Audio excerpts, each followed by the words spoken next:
I have told this story 3 times in my life. Once to a young wrangler who didn't believe it. Once to a circuit preacher who said it proved something about God. And once to myself, on a February night 40 years after it happened, when the cold came back and I found I needed to remember it right. I am Cutter Baines. I rode for Gideon Marsh at the Redstone outfit for 11 years, from the spring of 1878 until the autumn of 1889, when my knees finally told me that sleeping on frozen ground was a younger man's business.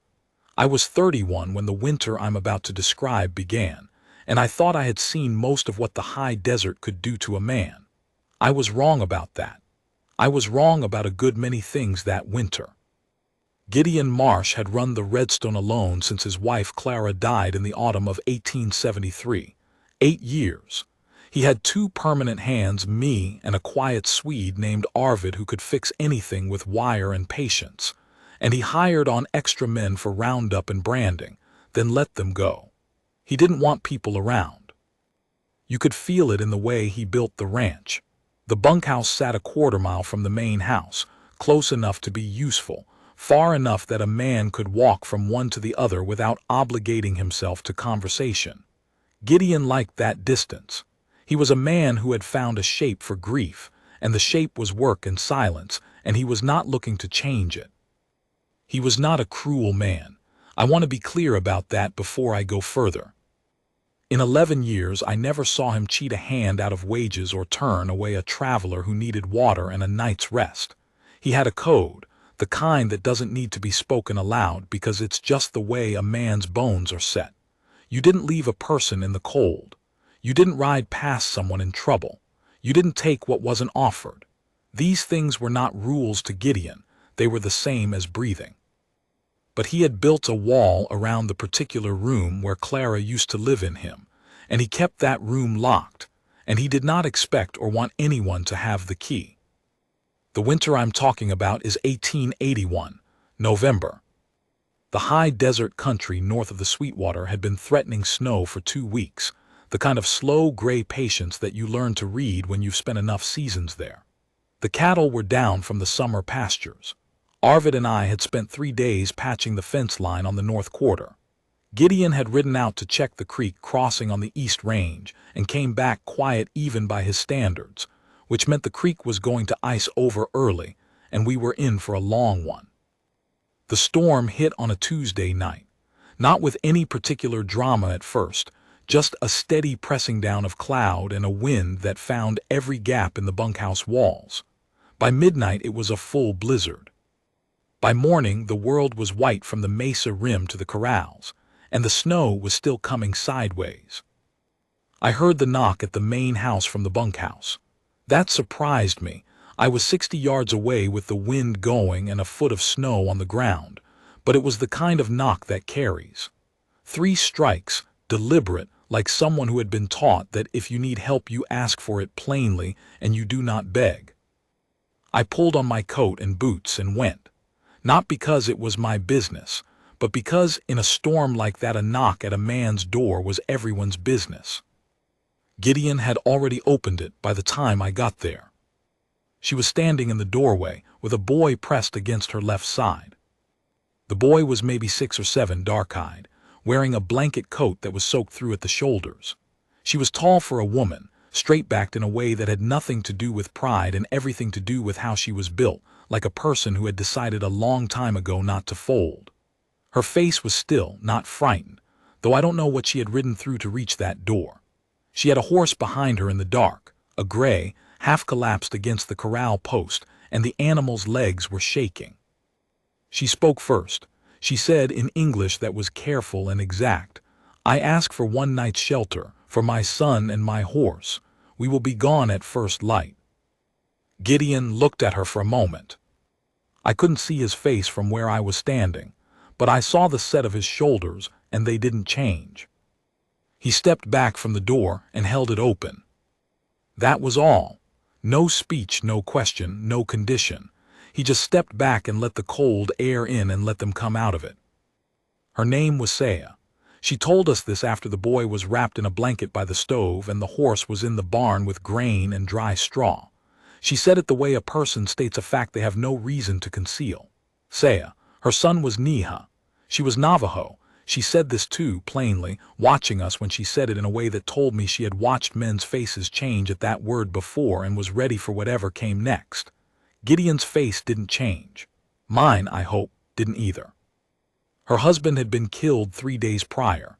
She told us this without tears, which I would later understand was not the absence of grief, but its particular form in her. 3 days' ride south of her uncle's encampment, on the Mesa track, 4 men had come out of a draw. Her husband had died so that she and Neha could run. She had ridden north in the storm because north was where her uncle's people were, and she had not known how bad the storm was until it was too late to turn back, and she had seen the light of the redstone lamp through the snow. Gideon listened to all of this without a word. When she finished, he said, "You'll stay until the storm breaks, then we'll get you where you're going." She looked at him the same way she'd looked at us when she said the word Navajo. I did not ask for more than 1 night. "No," Gideon said, "you didn't." He went to put more wood on the fire. The storm lasted 4 days. In those 4 days, I watched Gideon Marsh operate the way he always operated, which was with a kind of unhurried precision that had nothing performative about it. He fed the boy without making a ceremony of it. He gave Saya the spare room, Clara's old sewing room, off the back of the house, without comment. He did not ask questions he didn't need the answers to. He did not offer sympathy in words because he was not a man who trusted sympathy in words. Instead, he split extra firewood and stacked it by the back door where she could reach it without asking. Arvid and I stayed in the bunkhouse except for meals, and at meals the 4 of us sat, 5 counting Neha, and ate and talked about the weather and the cattle and the fence line, the ordinary talk of people sharing a table in a storm. Neha ate with the focused seriousness of a small person who had learned not to waste anything. He did not talk much, but he watched everything. And after the 2nd day, he began watching Gideon with the particular attention of a child who is trying to understand a thing he's never seen before. On the 3rd morning, I came in early for coffee and found Neha standing at the window looking out at the corrals, and Gideon standing a few feet behind him, also looking out, the 2 of them in the gray light not saying anything.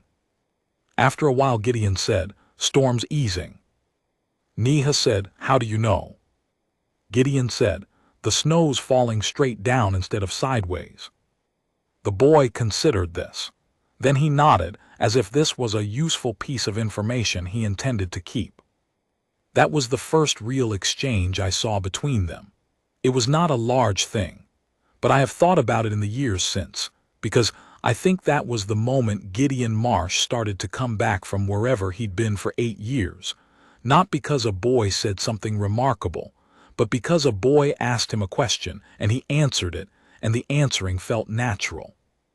Like a door that hasn't been opened in a long time, and you put your hand on the knob and it turns without resistance, and for a moment you're surprised, because you'd assumed it was locked. On the 4th morning, the storm broke. The sky went from white to a hard, pale blue overnight, and the temperature dropped another 10 degrees, which is what happens in that country after a blizzard. The cold sets in like a judgment. The snow on the ground was 3 feet in the open and drifted to the eaves on the north side of the barn. Saya came to the main room after breakfast. She was dressed for travel, her blanket coat, her riding gear, the boy beside her already bundled. She had repacked her saddlebags. She had also, I noticed, washed the blankets from the spare room and left them folded on the chest by the door. She said to Gideon, "We will go now. I thank you for the shelter and the fire." Gideon said, "Where's your uncle's camp?" She told him, "North of the Broken Rim, 3 days' ride in clear weather, which in this snow meant 5 or more, through country that had drifted badly." Gideon said, "I'll ride with you." She looked at him. "That is not necessary." "No," he said, "it isn't." He went to saddle his horse. I went with them. Gideon didn't ask me to, but I went, because someone needed to bring the horses back if things went wrong, and because I was 31 and a blizzard's aftermath in the high desert was exactly the kind of thing a man that age thinks he should be part of. Arvid stayed to keep the cattle from drifting through the broken fence on the east quarter. We rode out the next morning, the five of us, Gideon and Saya in front, me behind, Neha on a small roan that Gideon had put him on without discussion, the boy holding the reins with the same careful gravity he applied to everything. It was 5 days, not 3. The drifts on the North Mesa were bad, and we had to backtrack twice and find the lower trail. On the second night, we made camp in a rock shelter above the snowline, and Gideon built a fire that was precisely large enough and no larger. The kind of fire that tells you a man knows exactly how much warmth he needs, and exactly how much fuel he has, and he is not going to waste either. We ate salt pork and hardtack and drank coffee, and the boy fell asleep against Saya's side with his boots still on. And for a while the wind outside the rock shelter was the loudest thing in the world. I watched Gideon that night. He was looking at the fire, and his face had an expression on it I had not seen before, or maybe had not thought to notice before. It was not happiness. It was something older and quieter than happiness. It was the look of a man remembering that a fire and a meal and people within arm's reach was not nothing. That it was, in fact, the whole thing. Saya said something that night in her own language, very quietly, that I didn't understand. It didn't seem directed at anyone, or maybe it was directed at the fire. Neha stirred in his sleep, and she put her hand on the back of his head, and he settled. Gideon said, without looking up from the fire, "What does his name mean, Neha?" She said, "Earth, ground beneath the feet." Gideon nodded once slowly, as if this seemed right to him. On the 5th day, we found her uncle's encampment. It was set in a canyon bottom north of the broken rim, sheltered from the northwest wind by the canyon wall, a proper winter camp, organized and well-provisioned, with good horses in the rope corral and smoke rising from 3 fires. When we rode in, a dozen people came out of the shelters to look at us, and the looking was not friendly at first, which was reasonable. 2 white men on big horses, arriving unannounced at a winter camp with one of their own women and a child. There was no version of that history that called for immediate welcome. The uncle's name was Hajuo. He was somewhere in his 50s, a compact man with a broad face and eyes that missed nothing. He and Saya spoke for a long time in Navajo, and while they spoke he looked at Gideon twice, carefully, the way a man looks at something he needs to understand the weight of before he decides what to do with it. Then he looked at me, and I had the feeling of being measured against a standard I hadn't known existed. Then he looked at Gideon again, and whatever he saw or didn't see, he made a decision. He said in English, "You brought her home." Gideon said, "Yes." Hajuo said, "You will eat with us tonight." It was not a question. We ate.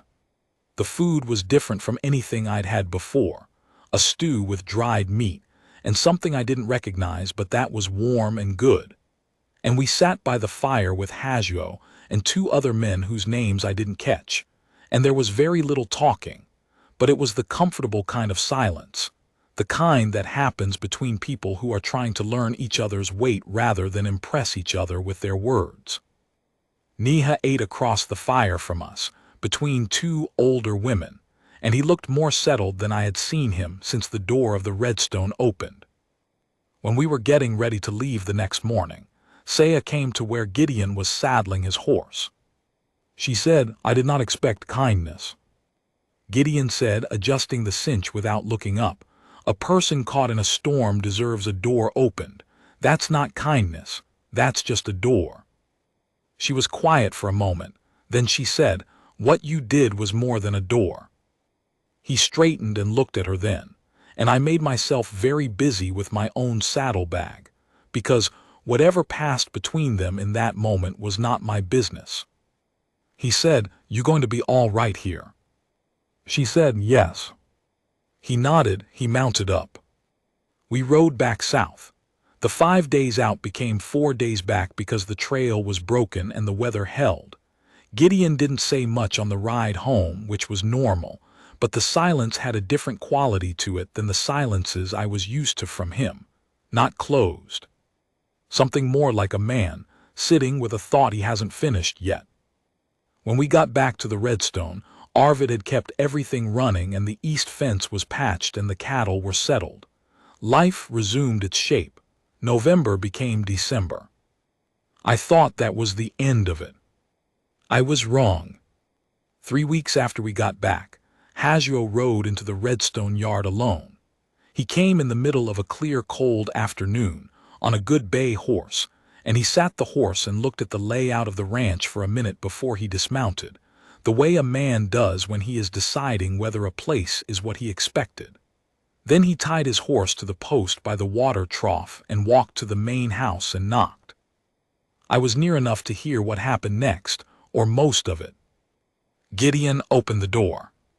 Hagio said, "I want to understand who you are." Gideon said, "Come in then." They were in there for 2 hours. I don't know everything that was said.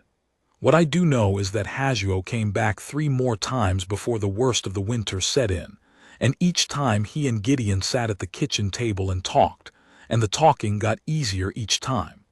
They talked about cattle and horses and the spring pastures and the long summers and the water and the land.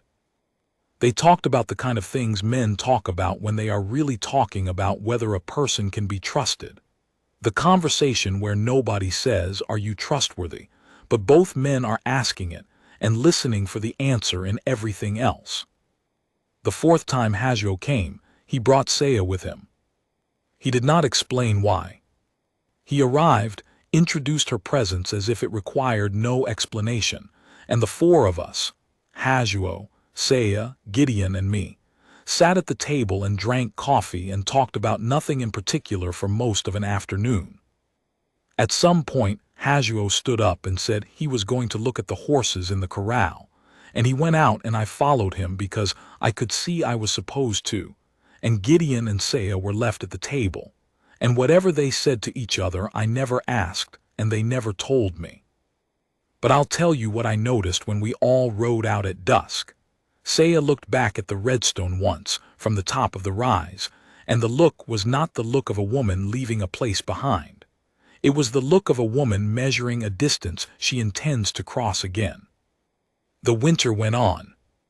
January was the worst of it, 3 weeks of cold that kept us in the barn most of each day, breaking ice on the water troughs, keeping the cattle from drifting. Work like that leaves very little room for thinking, which is the only advantage of it. Arvid and I kept the Redstone running. Gideon was everywhere he needed to be, doing what he always did. But there was a looseness about him I hadn't seen before, a looseness around the jaw and the eyes, the physical expression of a man who has stopped holding something quite so tight. In February, Saya came to the Redstone again, without Hagio.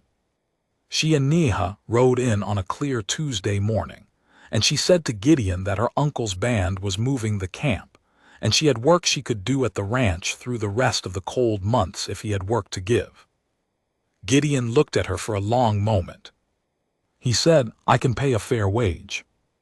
She said, "I know you can." He said, "Neha can have the room off the back. There's a school in Calico Bend, 8 miles south. I can take him in on Fridays if he wants to go." She said, "Ask him."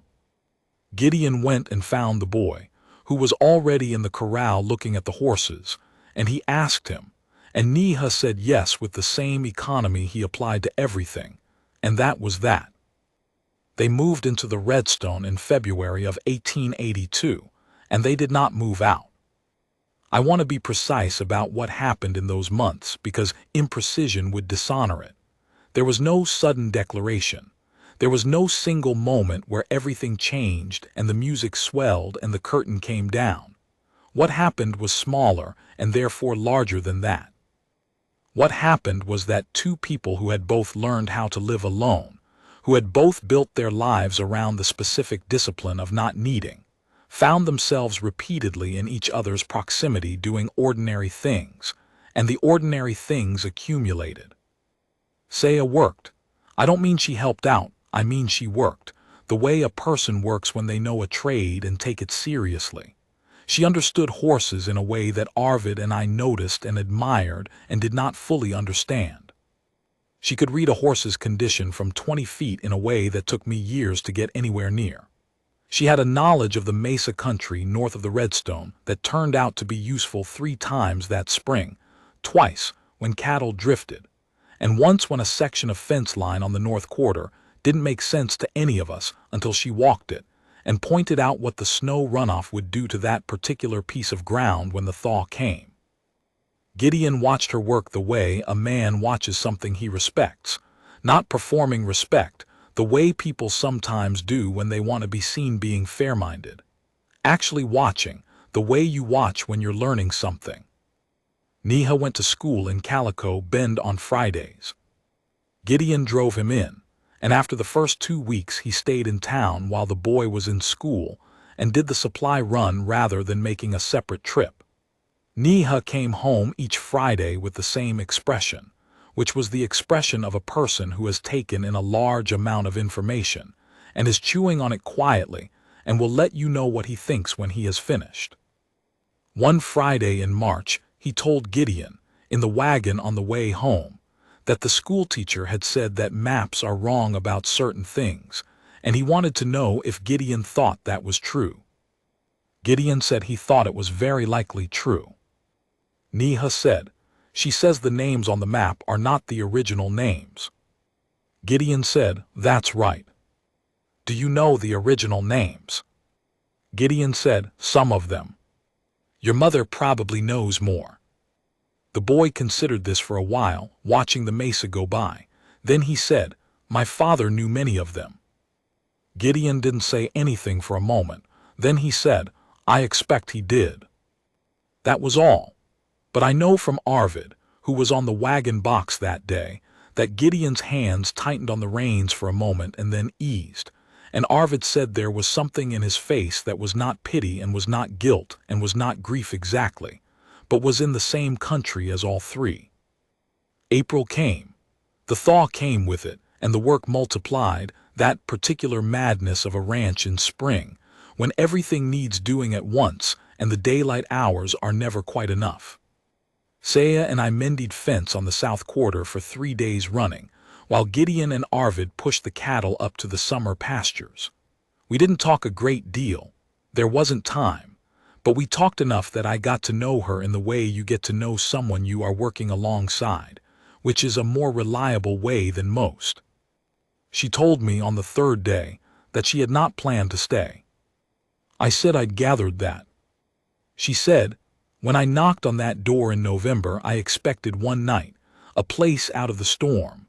I have received shelter before from people who were kind in a crisis and wanted me gone when the crisis was over. I expected that." I said, "And instead?" She looked at the fence post she was setting. She drove the tamping bar once, hard, and the post settled. She said, "Instead I found a man who does not say a great deal but means what he says. That is less common than you might think." I didn't argue with her. She said, "I have also found that Neha sleeps without fear here. He did not for some time after his father died. That matters to me more than anything else." I said, "What about the rest of it?" She looked at me sideways, and there was a trace of something in her expression that might, in another person, have been a smile. She said, "The rest of it is my business, cut or Baines." Fair enough. In May, Hazuo came to the Redstone for the first time since winter. The band had moved their spring camp to the East Canyon, which put them 3 hours' ride from us rather than 3 days, and he came on a Sunday morning when the work was lighter and there was time to sit. He and Gideon sat on the porch. I was close enough to hear, and they talked for a while about the spring grass and the water and the horses, and then Hazuo was quiet for a time. He said, "My niece is well." Gideon said, "Yes." "Neha is well." "Yes." Hazuo said, "I watched you all winter, when I came here and when I did not come here." Gideon said, "I know." You did not try to show me a thing you were not. Gideon said, no point in that. Hazuo was quiet again. Then he said, my niece's husband was a good man. He was my blood. His memory is held by us. He paused. Saya will hold that memory as long as she lives. But a woman who has known a good man knows the difference between what is gone and what is present. Gideon didn't say anything. Hazuo said, I am telling you that I have watched you, and I know what you are. I am telling you this so that you understand the watching is finished. I heard Gideon let out a breath. Slow, the way a man breathes when he's put something down that was heavier than he'd admitted. He said, I appreciate that. Hazuo said, you should also know that Saya makes her own choices. She always has. What I am telling you is only my own view. What she does is hers. Gideon said, I know that too. The elder stood, and they shook hands, and Hazuo rode back north, and Gideon sat on the porch for a long time after he left. That evening I was crossing the yard from the barn when I saw the two of them at the fence by the east corral. Saya had her arms on the top rail, watching the horses in the last light, and Gideon was standing beside her, close enough that their shoulders were almost touching.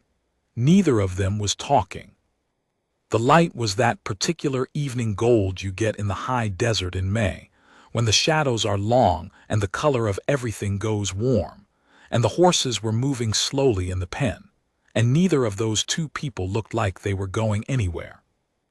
I went back to the bunkhouse. Some things a man doesn't need to witness to understand. June. The range was green for the 3 weeks it's green each year in that country, and the cattle were fat on it, and the ranch was running well. Neha had taken to following Gideon around in the mornings before school days, not clinging, nothing like that. Just present the way a boy is present around a man whose company he has decided to seek. He would appear at the barn when Gideon was doing the morning check, and he would watch, and sometimes he would ask a question, and sometimes he would just watch, and Gideon accepted this without comment, which was itself a form of acceptance that I think the boy understood. One morning in June, Neha asked Gideon to show him how to braid a rope. Gideon showed him. It took most of an hour. Neha's hands were small, but he was patient, and he started over without being asked when he got it wrong, and by the end, he had a length of rope that was uneven but recognizable, and he held it up and looked at it with an expression of serious satisfaction. Gideon said, good. Neha said, will you show me more? Gideon said, yes. I was sitting on a hay bale 20 feet away pretending to fix a piece of tack, and I am not ashamed to tell you that I had to look at the ceiling of the barn for a moment after that exchange, because something about the plainness of it, the yes, just the yes, no performance in it, no hesitation, hit me somewhere in the chest. There is something about a man choosing to teach a child a thing, choosing it quietly and without fanfare, that tells you everything about what is happening in that man's interior that he will not put into words. July and August were the work months, the hardest and the fullest, sunrise to past dark every day, the whole ranch running at its highest pitch. Saya worked those months the same as the rest of us, and she worked well, and there was a rhythm between her and Gideon in the work, the way they distributed tasks without a great deal of discussion, the way each seemed to anticipate where the other was needed, that Arvid noticed and commented on to me one evening in the most Arvid way imaginable, which was to say, in his slow, careful English, they work like people who have been partners a long time. And then he went back to his dinner. In August, Saya asked Gideon if she could plant a garden on the south side of the main house the following spring. She had a specific plan. She knew what would grow in that soil and what wouldn't, and she described it carefully, the herbs and the root vegetables and the placement relative to the water. Gideon listened to all of it. Then he said, Clara had a garden there, stopped using it in '72. He paused. I'd be glad to see it used again. Saya said, then I will plant it in April. She planted it in April, but I'm getting ahead of myself. September. The summer hands left. The work scaled back to what 3 permanent hands could manage, and the ranch settled into its autumn rhythm. The aspen on the north slope went yellow, and the mornings came cold again, and there was a smell in the air like the beginning of something familiar. Neha turned 7 in September. Saya made a flat bread, the kind her mother had taught her, and she made it over the stove in the main house kitchen on a Saturday morning, and she and Gideon and Arvid and I ate it at the kitchen table, and Neha ate 2 pieces with the focused pleasure of a child who knows this particular food means something. And after a while he said, matter-of-factly, "My father liked this bread." And nobody said anything for a moment, and then Gideon said quietly, "Tell me about him." And Neha looked at his mother, and she nodded, and the boy talked for 20 minutes about his father. I don't have the words for what that was. I'll just tell you that it was the right thing, and that Gideon knew it was the right thing, and that knowing it and doing it without making a ceremony of it was the most precise expression of who he was. October. The cold came back for real. We put the cattle in the lower pastures and stocked the root cellar and put up hay and did all the 1,000 things a ranch requires before winter closes in. Saya knew the work as well as any of us by then and better than some, and there was nothing foreign about the 4 of us, 5 counting Neha, moving through the work of the ranch together. It had the feel of something that had been true for longer than 1 year, the way certain things settle in and become simply the shape of things. On a Sunday in late October, Hajo came to the Redstone for the last time that year. His band would be moving the winter camp further north the following week, out of travel range until spring. He came to say a proper farewell, and he stayed for the midday meal, and afterward he and Gideon sat on the porch in the thin autumn sun and talked, and I stayed inside and gave them the privacy of it. Before he left, Hajo stopped in the doorway of the main house and looked around at the room, at the stove where Saya was washing the dishes, at the table where Neha was drawing something on a piece of paper, at Gideon standing by the window, and he looked at it all the way a man looks at something he has been waiting to see for a long time and is finally seeing. He said in English to the room in general, "This is a good place." Nobody disagreed with him. He rode north and the year turned. November, 1 year from the night of the blizzard. I don't know exactly what was said between Gideon Marsh and Saya on that particular night, because I was in the bunkhouse where I belonged and I stayed there.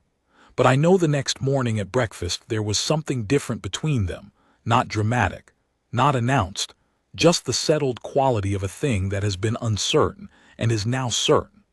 The way a question looks different once it's been answered. After breakfast, Gideon looked across the table at me and said, "Cutter." I said, "Yes." He said, "We'll need a preacher."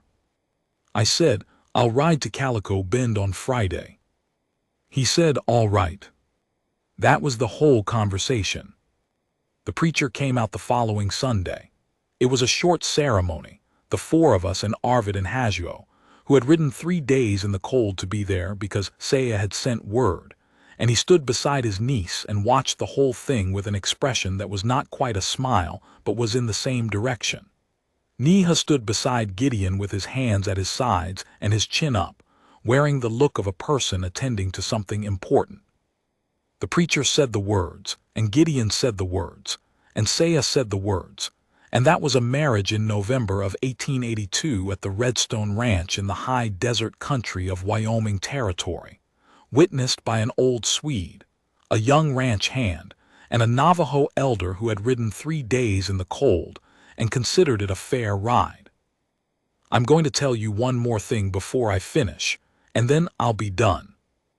In the spring of 1883, Saya planted the garden on the south side of the main house, the way she had described it to Gideon back in August. She knew what she was doing. She had been thinking about that garden all winter, and she put in the herbs and the root vegetables in the places she had planned, and she did it systematically over the course of a week, working in the mornings before the day's other work began. On the last day of planting, Neha came out and asked if he could help. She showed him what to do, and he worked beside her all morning, the two of them moving down the rows, and at some point Gideon came around the side of the house from the corral and saw them there and stopped and just stood watching, not saying anything. He stood there for a while, then he went back to the corral. I was up on the porch roof fixing a loose board, and I saw all of it. I saw the way he stopped, and I saw the look on his face when he stopped. It was not the look of a man watching something belong to someone else. It was the look of a man watching something belong to him. To him in the way that means belonging to, not belonging over, the way a home belongs to the people in it and not the other way around. It was the face of a man who had spent 8 years keeping the door of a particular room locked, because the room hurt too much to open, and had finally opened it, and found that what was in it was not only grief but also the capacity for this, for a garden in the spring light and a woman and a boy working in the rows, and the whole long rest of his life ahead of him with people in it. I don't know if he thought of Clara in that moment. I think probably he did, and I think probably it was all right. A man who has loved one person honestly knows how to hold that love and still open the door. The door being open again is not a betrayal of what was behind it before. It is, if anything, the proof that what was behind it was real. I rode for the Redstone until the autumn of 1889, and I watched the Marsh Ranch grow from a three-hand outfit to something larger and steadier than that. Watched Neha grow up on that land, and learn it the way he learned the rope braiding, with patience and without waste, and watched Gideon Marsh move through his days with a quality about him that I can only describe as unguarded, like a man who no longer needs the wall because the room is lived in. In 30 years of riding ranges, I've seen men pick up and put down a great many things: hearts, land, debts, grudges. I've seen men make choices they spent the rest of their lives explaining, and I've seen men make choices they never had to explain because the choices explained themselves. What Gideon did on a Tuesday night in November of 1881 was a simple thing. He heard a knock in a storm, and he opened the door and he stepped back, and he let the cold air in and let two people come out of it. He didn't do it for reward. He didn't do it expecting anything to follow. He did it because a person caught in a storm deserves a door opened, and because that was the way his bones were set. Everything else that followed, the 5 days riding north through the drifted mesa country, the cups of coffee at a table with a man who was trying to understand what he was, the rope braiding in the barn on a June morning, the garden in the spring light, all of it came from that. From one door opened without conditions. I have thought about that a great deal in the years since, about what a man starts when he acts from his code without calculating the return, about the things that are possible when a person doesn't close the door because it's inconvenient to open it, or because the world outside looks different from what he expected, or because he is afraid of what letting the cold in might cost him. Saya told me once, years after, that when she knocked on that door she had been prepared to be turned away, that she had knocked because her son was cold and she had no other option, not because she expected kindness. I said, and when the door opened? She said, I thought, this man does not know yet what he is agreeing to. I said, did he ever figure it out? She looked at the main house, at the smoke coming from the chimney, at the garden on the south side that had gotten larger and more organized every spring since she planted it.